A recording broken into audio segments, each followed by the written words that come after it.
analyse de films. Aujourd'hui, je vous viens avec Un prince à New York 2, film sorti il y a quelques jours sur Amazon Prime et qui fait suite à celui sorti en 1988. Dans cette suite, Hakim qui s'apprête à devenir roi n'a pas d'héritier mâle. Il a eu trois filles.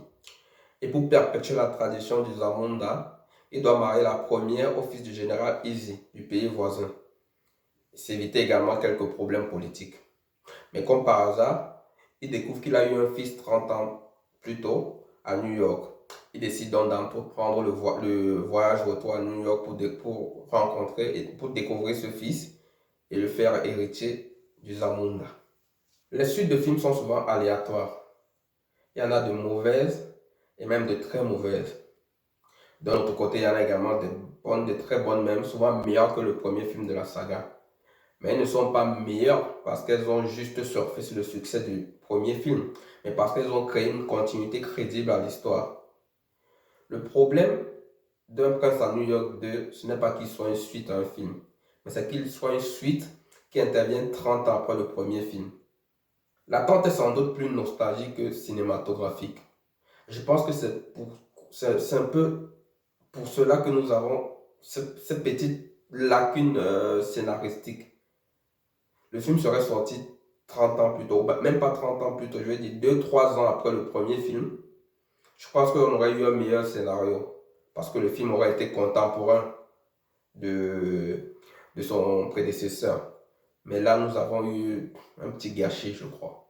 Là où le premier film nous invitait à nous questionner sur le mariage arrangé, la responsabilité de prendre ses propres décisions, découvrir le monde.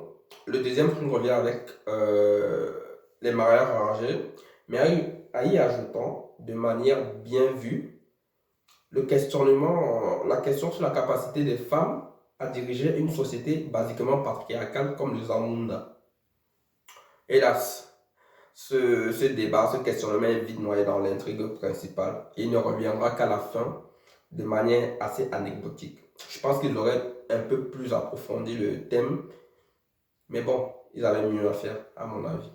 Les blagues qui étaient fraîches il y a 30 ans, un peu graveleuses pour certaines, bien sûr, sont une sorte de recyclage dans ce deuxième film. Je veux dire, les quatre vieux du salon de coiffure font la même blague 30 ans plus tard. On se demande bien s'il n'y avait pas autre chose que celle-là, par exemple. C'est la blague sur Kunta Kinte. Hein. Les personnages en font, à mon avis, un peu trop. Je parle par exemple du neveu du fils bâtard ou de sa mère. Et paradoxalement, Eddie Murphy en fait beaucoup moins. Je me suis dit, écoute, un nouveau film d'Eddie Murphy, un film vraiment à l'affiche que tout le monde aura besoin de voir, alors il va nous en faire trop. Et j'ai été agréablement surpris par le moins qu'il a fait. Il était assez sobre. Je veux dire, la même chose qu'Arsenio Hall, qui était également un personnage principal du premier film et qui est un peu en retrait dans ce deuxième film. Bien que par un flashback, on s'aperçoit que en fait, il est à l'origine de ce que sera l'intrigue principale du film. Concernant le fils bâtard, justement, il me rappelle un peu Alex de Madagascar, le lion. Irresponsable, maladroit, inconscient, immature, qui, entre deux scènes cependant, se retrouve ou se découvre un sens des responsabilités. Et c'est un peu ça le rythme. Un autre problème du film. Les situations se résolvent très vite, souvent d'une scène à l'autre, ou alors quelques scènes plus tard, grâce à un recours un peu facile. Je me suis même fait une réflexion. Le film aurait peut-être été meilleur s'il avait été un film d'animation, parce que le format s'y prête. La répétition des gags et la résolution un peu facile des situations, un peu rapide des situations. Mais bon, j'imagine évidemment qu'on ne pouvait pas faire d'un prince à New York un film d'animation. Pour terminer avec les aspects négatifs du film, et sans vraiment avoir été exhaustif, je vais citer ou paraphraser un dialogue du propre film. Les films américains nous offrent aujourd'hui que des films de super-héros, des remakes ou des suites de vieux films que personne n'a demandé. Et c'est ce qu'est Un prince à New York 2, une suite d'un vieux film que personne n'a demandé. C'est peut-être pourquoi nous avons eu ce petit gâchis scénaristique. Bien sûr, à part le casting principal, tout n'est pas noir dans le film non plus. On peut apprécier la durée qui est de 1h30. Pour ceux qui nous ont concocté, c'était largement suffisant. Franchement, on peut les remercier pour cela. Non, mais plus sérieusement, les vrais plus du film, c'était les couleurs. Les costumes étaient beaux les uns après les autres, pratiquement chaque scène. Je pense que cela a été possible parce que la majorité du film, contrairement au premier, se déroule au Zamunda.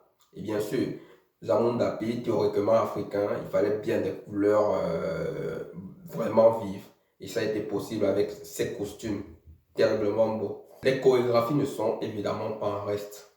Celles de danse évidemment, mais spécialement et franchement étonnamment, des scènes de combat, même si elles sont très rares et très brèves, mais elles ont également été bien faites à mon avis. Tout à l'heure, j'ai dit que beaucoup de personnages étaient extravagants et grandiloquents et franchement, ils en faisaient un peu trop. Mais il y a un personnage secondaire que j'ai vraiment aimé, et l'un des rares qui m'a vraiment fait rire dans le film, c'est le général Easy, interprété par Wesley Snipes. Franchement, sa démarche, son accent, ses grimaces, tout faisait rire en lui. Franchement, c'est l'un des rares, je vous assure. Le film est une comédie, mais personnellement, je n'ai pas beaucoup ri en 1h30. C'est pour vous dire. Mais Wesley Snipes, franchement, il a été super dans son rôle. Mais le personnage qui aurait dû, à mon humble avis, être le principal dans l'histoire, c'est Mika, la première fille du roi Hakim. Elle se distingue durant tout le film par ses tenues d'une sobre extravagance comparée à celle de ses petites sœurs. Ces mêmes tenues qui, à certains moments du film, ont même envoyé des messages clairement politiques. Et, en fin de compte, c'est également le seul personnage, avec tous les habits qu'on a eus, qui a eu son propre sponsoring. Dommage qu'elle était reléguée dans un second plan, mais au moins elle a su garder durant tout le film une certaine constance. Évidemment, dans ce genre de film, il ne pouvait pas manquer notre petite brochette de guest stars. Et ça fait toujours du bien de les voir rire comme ça. On a Morgan Freeman en premier, qui intervient au tout début du film. On a Sultan Pepper, Anvo, Dikembe Mutombo, Davido. Et dans une scène post-générique à la MCU de Marvel, on a John Legend, évidemment. En définitive, pour les nostalgiques, vous pouvez toujours aller jeter un coup d'œil pour voir ce qu'est devenu Hakim et Lisa. Les autres, si vous avez du temps, 1h30 c'est vite fait, mais franchement, c'est un film assez oubliable. Je ne le conseillerais que si vous avez un peu de temps sur vous. Vous ne rirez pas beaucoup. Je n'ai pas beaucoup ri, je pense. Et je suis d'humour assez facile, quoi. Mais là, j'ai pas trop ri. Donc, voilà. Si je dois donner une note sur 10, je sais pas, je vais dire 5. 5 pour être gentil. Arrivé au terme de cette vidéo, j'espère qu'elle vous aura plu. Si c'est le cas, un pouce vert. Et si ce n'est pas le cas, il y a toujours les commentaires pour vous. Et vous pouvez me le dire. Si vous êtes nouveau à ma chaîne, n'hésitez pas à vous abonner. Merci encore de m'avoir suivi et à la prochaine vidéo.